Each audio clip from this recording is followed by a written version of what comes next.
Elvira Vargas nunca había salido del país. Viuda desde hacía 7 años y madre entregada durante 6 décadas, había aprendido a priorizarlo todo y a todos, menos a sí misma. El crucero por el Mediterráneo era más que un viaje.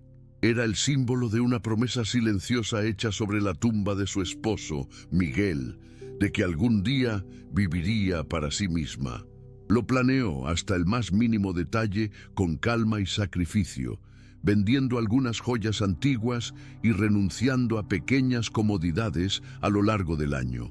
A sus 66 años, por fin se permitió imaginar el sabor del viento en otra costa, el silencio de una habitación solo para ella, el lujo de no tener que cuidar a nadie. Aquella mañana, con las maletas ya en el taxi, se dio cuenta de que había olvidado el pasaporte en casa y regresó corriendo para recuperarlo. Al acercarse a la ventana de la sala, con la llave aún en la mano, Elvira escuchó la voz de su hija. Se detuvo, no por curiosidad, sino por instinto, el tipo de sensación que las madres llevan grabada en el cuerpo. Si ella embarca ahora, es el mejor momento. Cuando regrese, ya tendremos el informe listo. Internamos antes de que sospeche. La voz de Gabriela sonaba seca, práctica. Acto seguido, Diego, el yerno, añadió: «Ni siquiera lee bien los papeles que firma.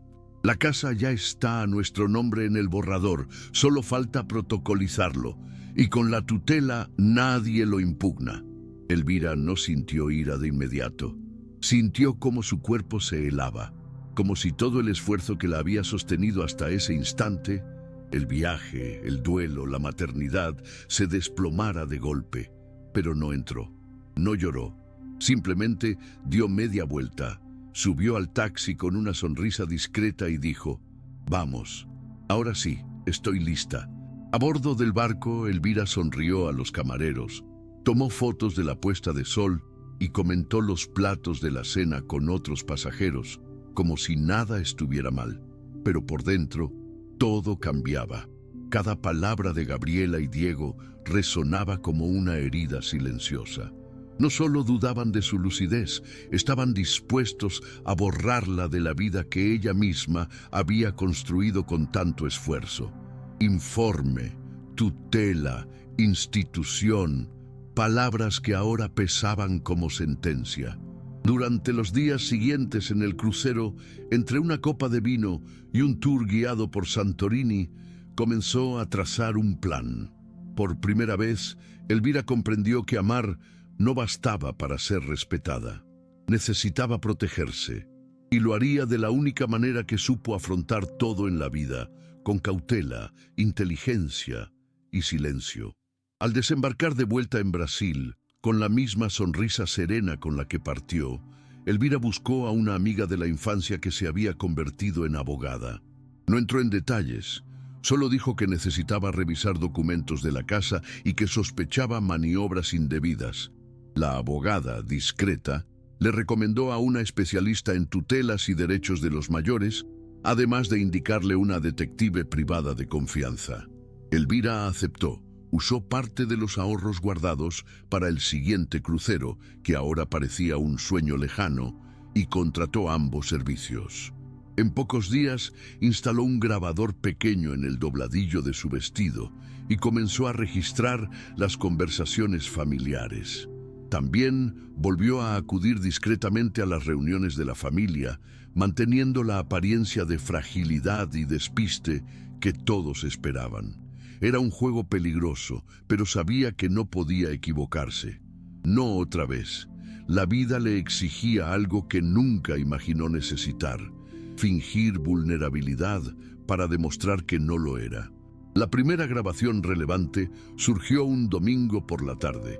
Gabriela había pasado por la casa para ver cómo estaba su madre y llevó consigo a Diego, con esa actitud forzada de quien pretende ser atento.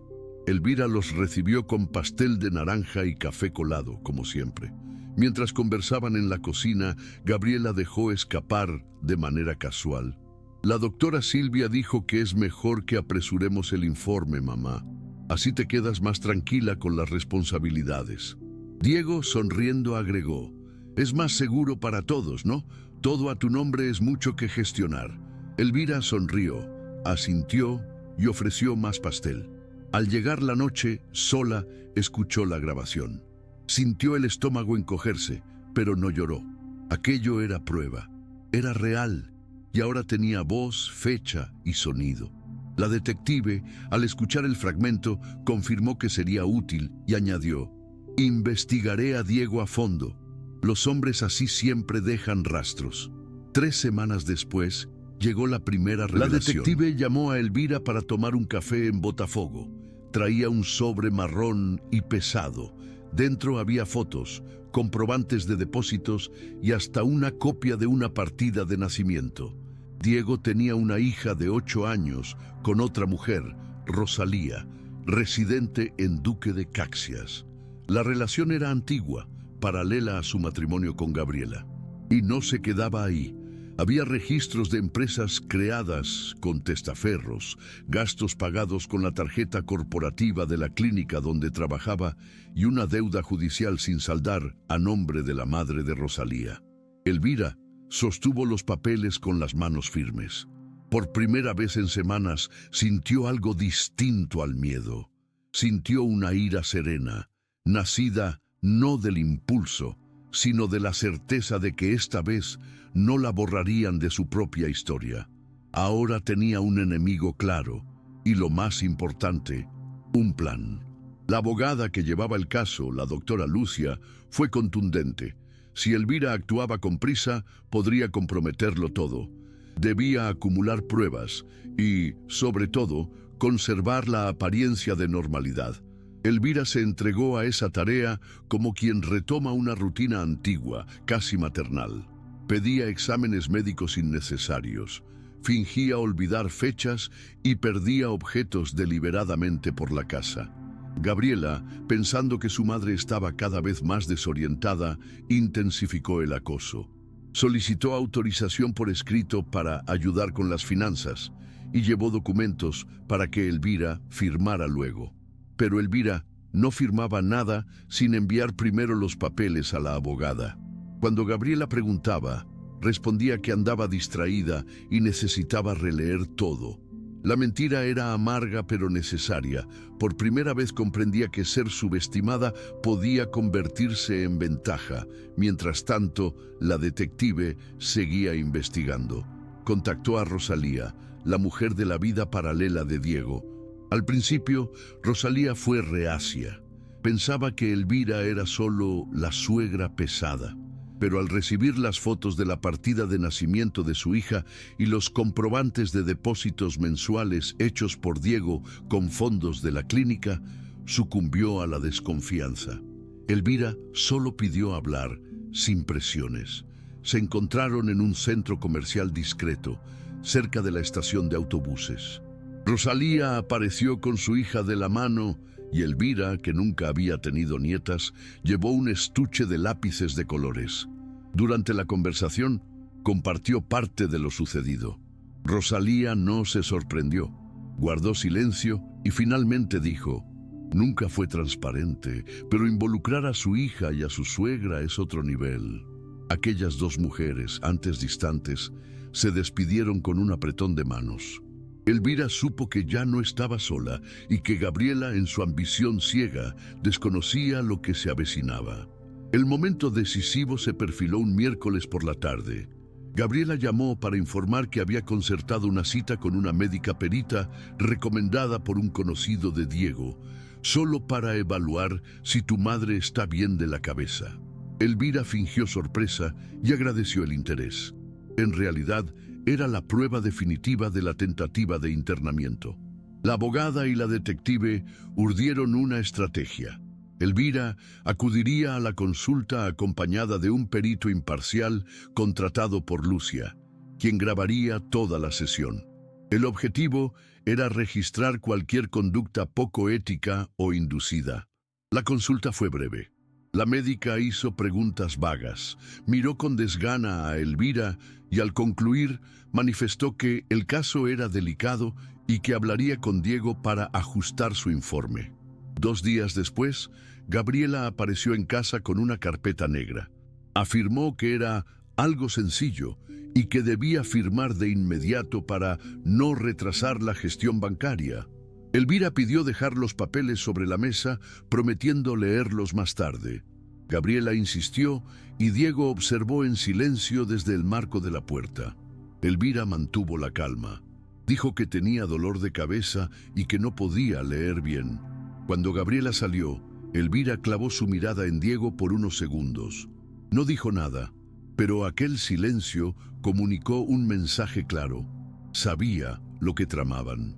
Diego desvió la mirada por primera vez en su presencia. A la mañana siguiente, Elvira se dirigió al notario con la abogada. Ratificó su firma en documentos que acreditaban su plena capacidad y presentó una demanda preventiva de protección patrimonial. A partir de entonces, cualquier intento de disposición de sus bienes quedaría bloqueado de inmediato. No solo resistía, se anticipaba. Las semanas siguientes transcurrieron en un silencio calculado. Elvira siguió con su rutina cotidiana. Iba al mercado, a la peluquería, a la panadería de la esquina. En el vecindario todos la conocían, pero pocos sabían de la tormenta silenciosa que libraba. Gabriela comenzó a aparecer con menos frecuencia, quizás confiando en que el plan marchaba solo. Diego, por su parte, se volvió más cauteloso. Enviaba mensajes amables, preguntaba si necesitaba algo y sugería un nuevo chequeo médico. La detective avanzaba en la pesquisa dentro de la clínica donde trabajaba Diego. Un empleado, descontento con la dirección, accedió a colaborar de forma anónima y aportó documentos internos que demostraban manipulación de facturas, procedimientos cobrados y no ejecutados e incluso transferencias a cuentas personales. Era material suficiente para impulsar una investigación formal. Elvira ignoraba cómo terminaría todo, pero por primera vez sentía que ya no era un peón maniobrado por otros. Era ella quien movía las piezas. La denuncia anónima ante el Ministerio Público se presentó con las pruebas recopiladas por la detective y validadas por la abogada. Paralelamente, Elvira preparaba la jugada final, una reunión familiar con testigos. Organizó un almuerzo en su casa un domingo, invitando a Gabriela, a Diego, a una prima lejana y al sobrino de Miguel, todos de su confianza. Antes de servir, entregó a cada uno un sobre sellado con copias de las grabaciones, documentos de las estafas y la petición de tutela que Gabriela había archivado en secreto. El silencio reinó durante unos segundos. Gabriela intentó reír, alegando que era un malentendido, pero su voz flaqueó. Diego guardó silencio mirando la mesa como si buscara una salida invisible. Elvira no levantó la voz. Con calma dijo: «Ustedes eligieron borrarme. Yo elegí resistir». Después se levantó, pidió permiso y se dispuso a servir el arroz.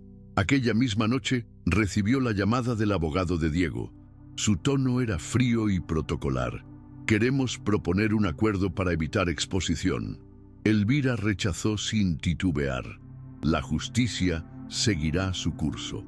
2 días después, Diego fue suspendido de sus funciones en la clínica. La investigación interna confirmó parte de las irregularidades y el escándalo creció demasiado rápido para silenciarlo. Gabriela, por primera vez, buscó a su madre sin artificios. Mandó un mensaje largo y confuso, alegando que había sido presionada por Diego, que nunca quiso aquello de verdad. Elvira leyó con atención, pero no respondió. Entendía el mecanismo de autopreservación de su hija, pero eso no borraba su voluntad de internarla para proteger a un marido corrupto. Era una herida demasiado honda para curarse con disculpas urgentes. Cuando Diego fue finalmente detenido de manera preventiva, acusado de estafa, falsedad ideológica y coacción, la noticia se propagó por todo el barrio. Los vecinos, antes silenciosos, comenzaron a mirar a Elvira con otros ojos, no como a una mujer frágil y sola, sino como a alguien que había ganado una guerra silenciosa. Rosalía llamó días después, llorando, confesando que por fin entendía todo, sus ausencias, sus mentiras, sus promesas vacías. Pidió perdón por haber dudado al principio y por su temor a enfrentar el futuro sola con su hija. Elvira la escuchó en silencio y luego las invitó a un café en su casa. Al reencontrarse, no intercambiaron palabras largas, solo miradas cómplices entre dos mujeres traicionadas por alguien en quien confiaron. Elvira abrió los brazos y la niña corrió hacia ella sin dudar. Por primera vez en mucho tiempo, sintió nacer un amor distinto, uno que no exigía sacrificios ni olvido, sino simplemente presencia. Los meses siguientes fueron de reconstrucción, no de la casa, que seguía intacta, sino de su rutina, de la confianza y del silencio interno. Elvira empezó a asistir a clases de yoga para mayores, no por moda, sino porque necesitaba volver a respirar. Visitaba con frecuencia a Rosalía y a la niña, llevándoles libros, recetas e historias de Miguel. Descubrió en esos pequeños gestos un sentido que no imaginó recuperar después de sus 66 años. Gabriela, en cambio, se mantuvo distante. Intentó acercarse un par de veces, pero siempre topaba con una respuesta firme y amable. Ahora necesito cuidar de mí. Elvira no sentía culpa al negarse, tampoco placer. Entendía que aquella pena, como tantas otras que había tragado en silencio, requería espacio para sanar. La detective, en contacto ocasional, envió un informe final por correo electrónico. El proceso contra Diego proseguía y nuevos delitos estaban bajo investigación. Elvira lo leyó con atención, pero sin el nudo en el pecho de antes. Aquello ya no la definía.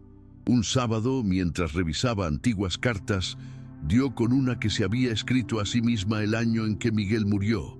Hablaba de miedo, soledad y de sentirse inútil, sin alguien a quien cuidar. Sonrió al recordar a aquella mujer, pero ya no era la misma. Aquella tarde, por primera vez desde el crucero, accedió al sitio web de la compañía naviera. El siguiente barco saldría en 6 meses rumbo al norte de Europa. Elvira consultó precios, destinos y camarotes disponibles.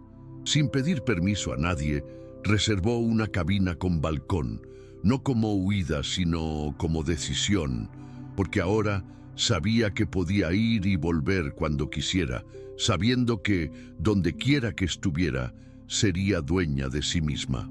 La noticia de su nuevo crucero corrió rápido entre los vecinos. Algunos se mostraron sorprendidos, otros admirados.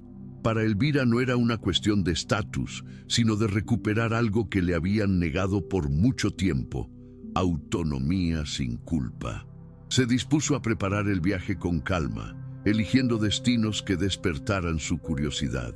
Fiordos, castillos, pueblos pintorescos.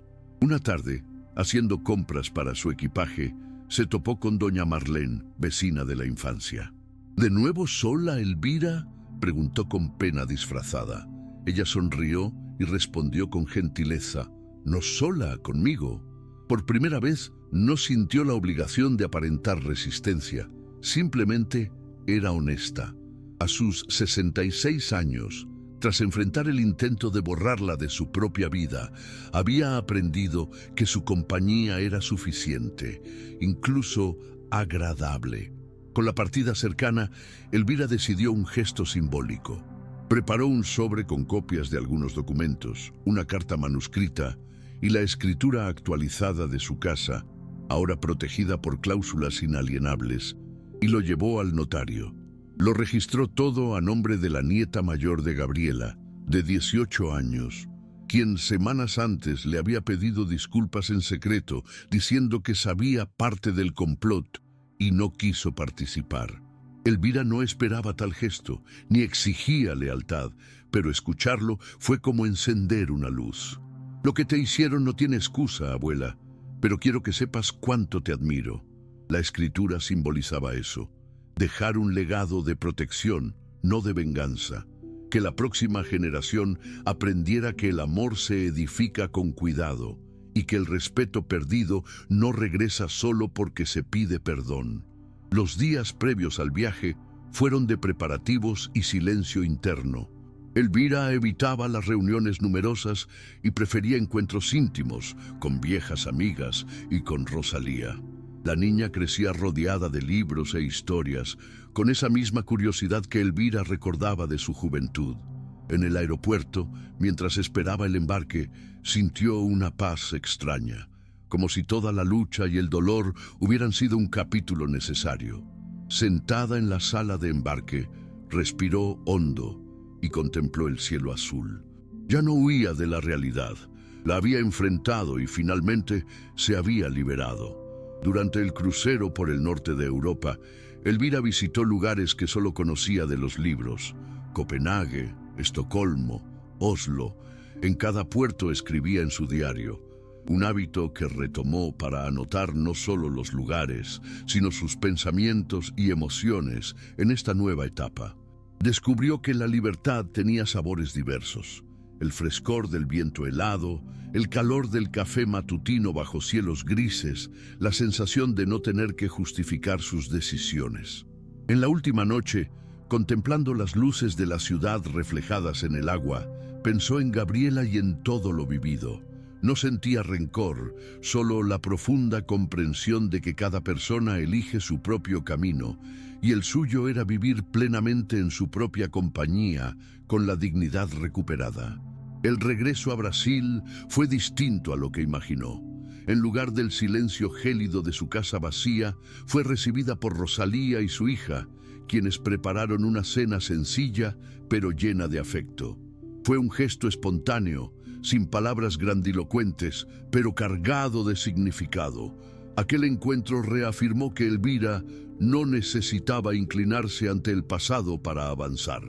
Con su casa protegida y rodeada de personas elegidas con cuidado, sentía que finalmente había construido un hogar donde podía ser ella misma, sin temores, sin máscaras. Los meses que siguieron, Elvira estableció nuevas rutinas. Cuidaba de la hija de Rosalía como si fuera su propia nieta y mantenía la puerta siempre abierta para quienes buscaran respeto y sinceridad.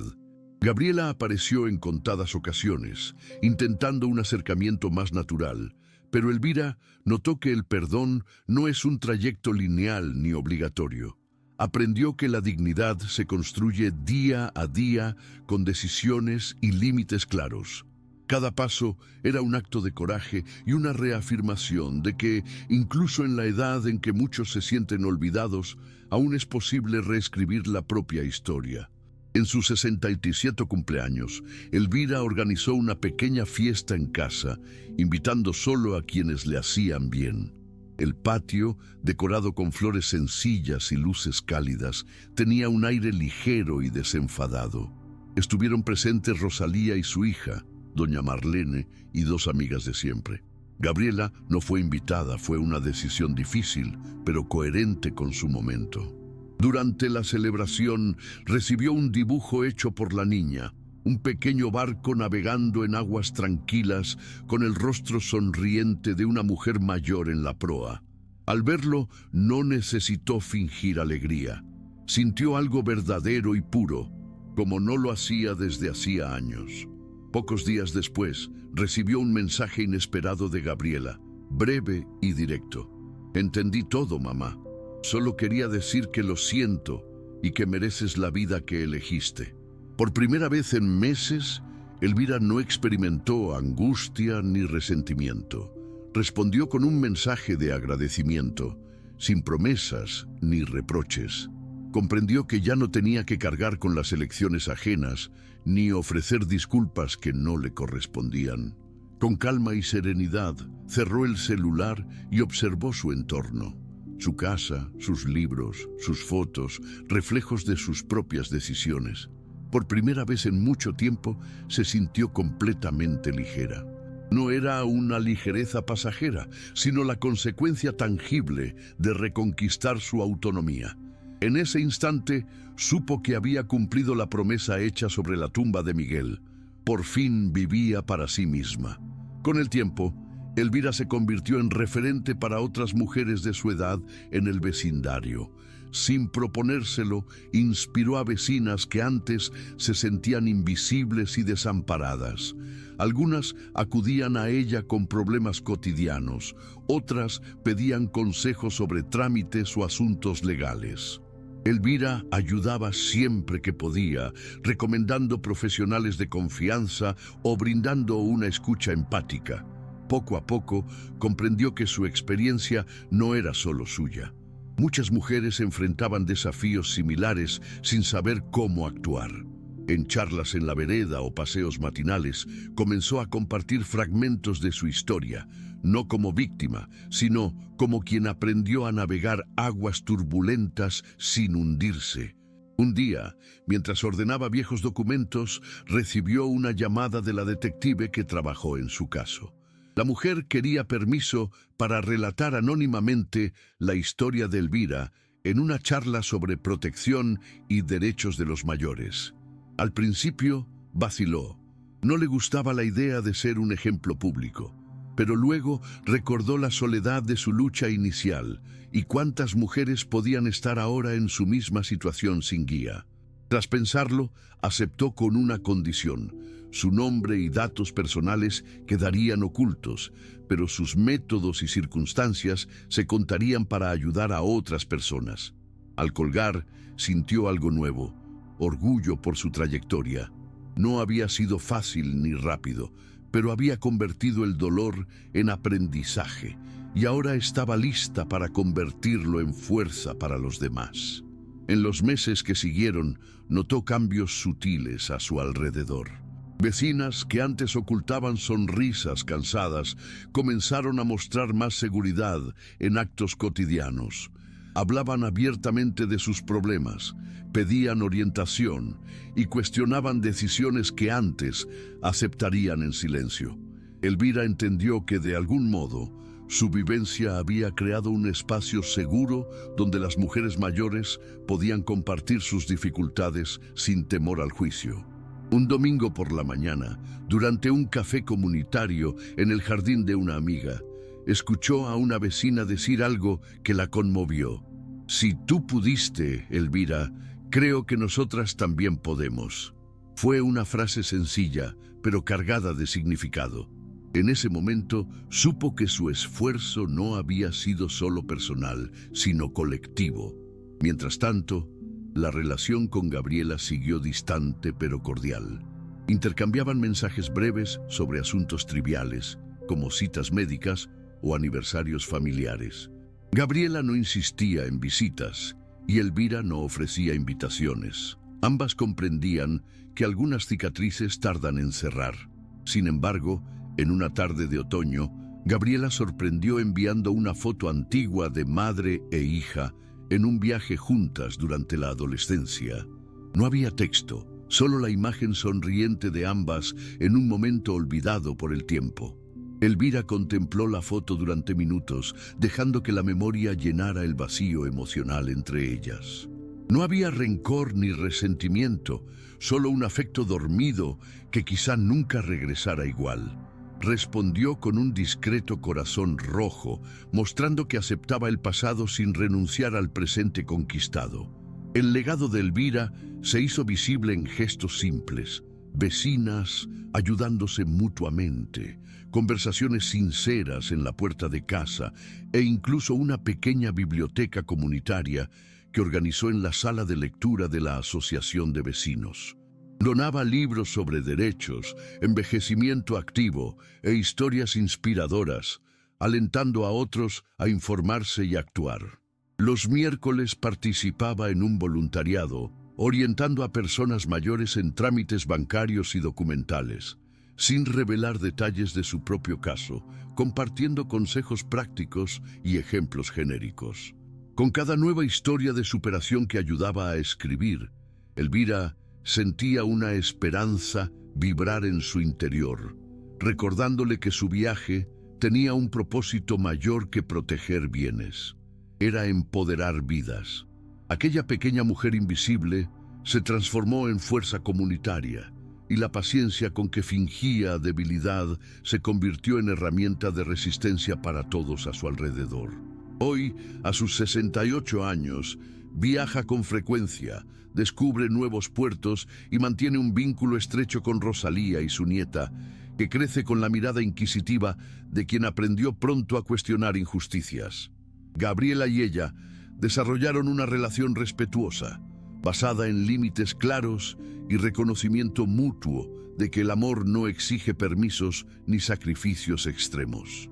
En silencios compartidos durante almuerzos y en mensajes puntuales, madre e hija construyen un diálogo más maduro, sin olvidar las heridas, pero sin permitir que las impidan nuevos afectos. Al mirar atrás, Elvira entiende que aquel episodio decisivo, la traición, la investigación, el enfrentamiento, no fue solo una contienda legal, sino una prueba de vida. Le mostró que la dignidad no depende de la edad, sino de las decisiones. Y al cerrar cada capítulo de su historia, redefine cada día lo que significa vivir con plena autonomía, dignidad y la convicción de que su propio recorrido puede inspirar al mundo.